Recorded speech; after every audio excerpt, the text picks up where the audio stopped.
یقین کریں میں جو اگلی بات آپ کو بتانے جا رہا ہوں اس کو اپنے دل و دماغ پر لکھ لیں. ہر ظالم صرف ایک چیز سے ڈرتا ہے اور وہ ہے اجتماعی ضمیر سے. جی ہاں، اگر معاشرہ جاگ جائے تو ظالم خود بخود مر جاتا ہے. تو اب یہاں سوال یہ پیدا ہوتا ہے کہ ہمارا ضمیر سویا کیوں ہوا ہے؟ ہم بزدل کیوں ہو گئے ہیں؟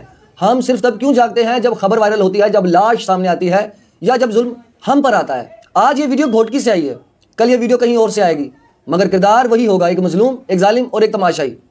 اب فیصلہ آپ کو کرنا ہے کہ آپ کون ہیں، مظلوم، ظالم یا خاموش تماشائی، یا وہ جو ہونا چاہیے. یہ ویڈیو ختم ہو جائے گی، آپ سکرول کر کے آگے بڑھ جائیں گے، لیکن اگر آج بھی آپ کے اندر کچھ نہیں جاگا تو یاد رکھیے کل جب آپ خود چیخیں گے تو آپ کو سننے والا بھی کوئی نہیں ہوگا، کیونکہ آپ بھی کسی کی چیخ پر خاموش رہے تھے. تو اٹھیے، اپنی تربیت بدلیے، اپنی اولاد کو سکھائیے کہ خاموشی جرم ہے جب ظلم ہو رہا ہو. سکھاؤ کہ ہاتھ نہ بھی اٹھاؤ، زبان سے سچ کہو، اور اگر زبان سے بھی نہیں کہہ سکتے تو کم از کم دل میں برا جانو، لیکن اسے بزدلی مت بناؤ. اسے پہچانو کہ تم کمزور نہیں ہو.